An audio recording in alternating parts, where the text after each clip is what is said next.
Alright, hello everyone and welcome back to my Fallout 4 Mod Spotlight series, where today we are having a look at the Pumpkin Pack mod, which is being made by user Edible Gourdnade 12.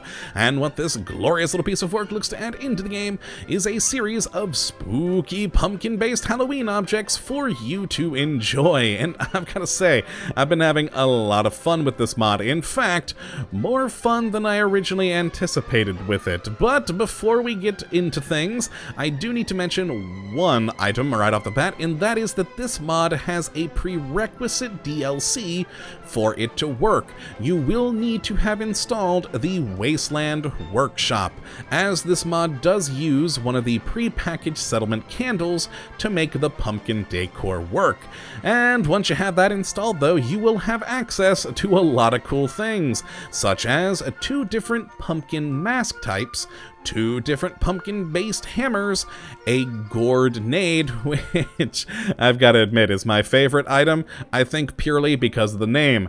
We also get a jack-o'-lantern in the workshop mode, and finally, a new Halloween-themed loading screen, which I gotta say, oh man, that one's been hard to get. I have not been able to get any film footage of it yet, despite traveling around the Commonwealth for 10 minutes getting loading screens, because of the nature of loading screens being random. So instead, here is a picture on screen right now from the mod page of what it looks like, and you'll notice it's just a guy in a vault suit with a pumpkin on his head, and frankly, I think that's a good thing. So with that one out of the way, let's get on to, I think, the jack-o'-lantern we should do first, as it is the only workshop item.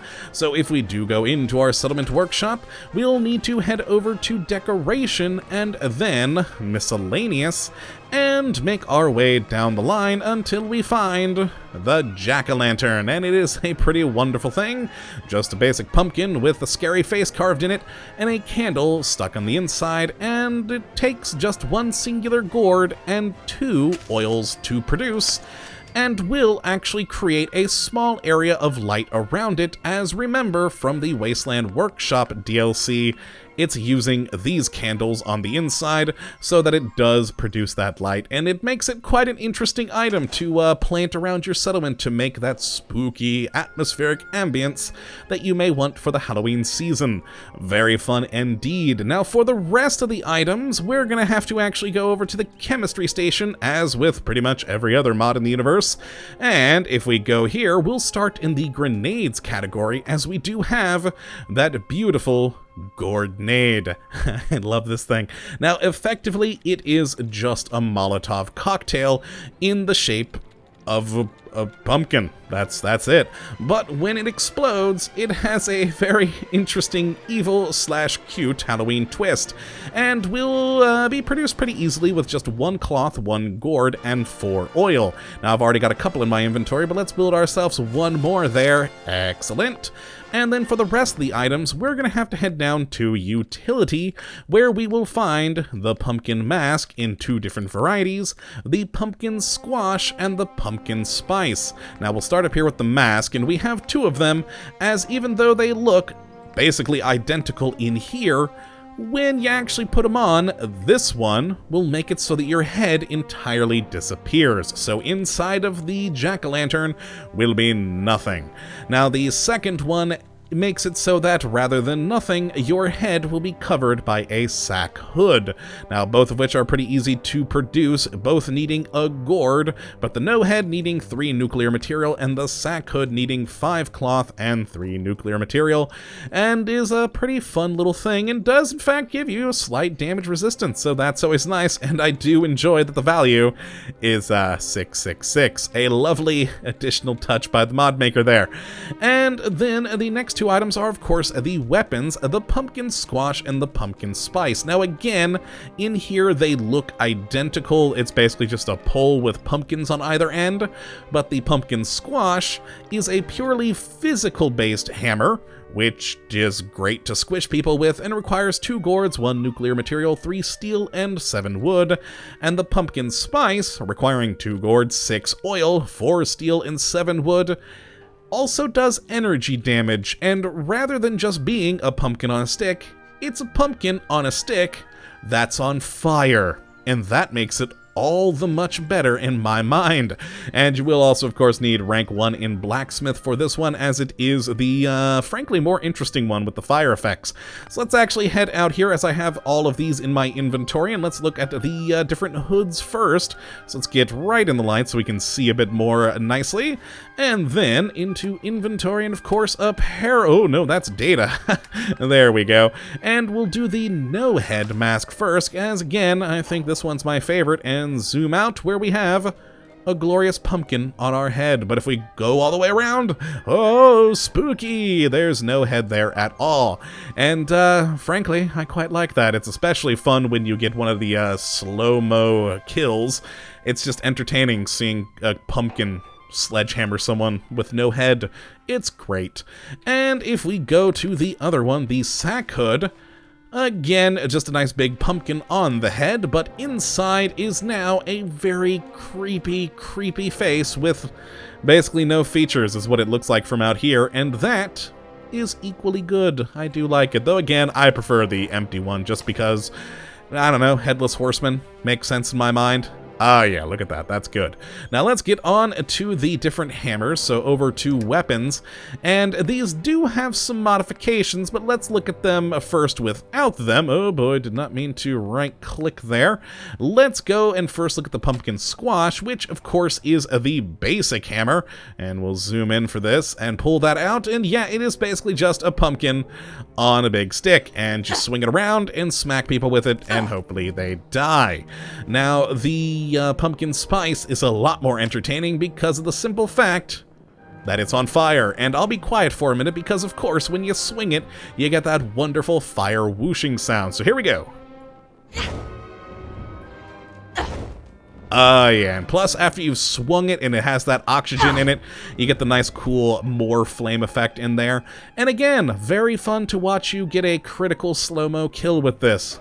Hilarious with all the fire, and does of course do energy damage. Now let's actually head to the weapon workbenches. These do actually have modifications.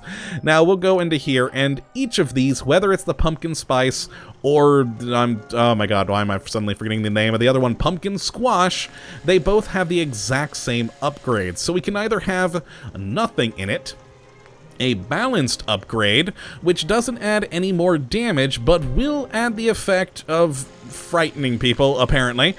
And then we have the Overpowered Upgrade, which, as you can see, added a crap load of damage. It went from 57 physical damage to 345. The energy damage doesn't change, though, which is interesting. It stays at 24, but yeah, with 345 physical damage, you're good to go. And, of course, will scare your enemies, because, I mean, come on, who wouldn't be scared of that thing? It does so much damage. And will require Grim Reaper Sprint at rank 3 for it to actually be built. Now, of course, I cheated it in with Command Console so we can actually show the thing off. It does no different change to it. It purely changes the stats. And actually, if we go to the pumpkin squash down here, you can see that it went up from the basic 73 all the way to 441. That is a lot of damage. So if we pull that back out again, and it's gonna look exactly the same, just have an extreme amount of damage for you to swing around. And yeah, I'm okay with that because it is just so impressively damaging. But yeah, we'll go back to the fire one because that's just entertaining. Now, for the last item, we of course have the Gourdnade, which is just a tiny little pumpkin Molotov cocktail that'll do 93 damage, but when you throw it, if we just chuck it over towards those bushes, there we go. You get that creepy, weird laugh. So let's chuck one over here now and listen to it. There we go. I don't know why, but I love that weird, ghoulish little laugh whenever I throw these things. It's exactly the same as any other Molotov cocktail, with that one singular exception, and it's a fun one. And yeah, thankfully available to you console users as well. The mod maker does have an Xbox One version, and considering it uses no custom objects, it's purely using in-game ones, I believe. I think it should eventually come to PS4, perhaps, but that's not confirmed. Don't take that as, you know, the gospel there. So what we're gonna do is, of course, go to our usual mongrel over here that we like to test weapons on, and he's going to get destroyed, because, well, overpowered thing. I'm sorry, Wild Mongrel, but it's your time. And look at that, a creepy man with a pumpkin mask on just squished that with a pumpkin that's on fire. Good times! Gotta love Halloween. And yes, this has been the Pumpkin Pack mod. Not really anything else to talk about here. It's just hilarious. I love the fact that we have all these lovely new pumpkin-based weapons and objects, and we have a flaming pumpkin-based hammer, and of course, the great Molotov of the tiny little pumpkin that laughs maniacally at people as they burn. That is a wonderful, wonderful thing. So if you would like to check this mod out for yourself, you can take a look at the link in the description as always. And of course, I do hope that you have enjoyed this episode today and that you do come back for the next. But until that time, thank you for watching. And as always, have a good one.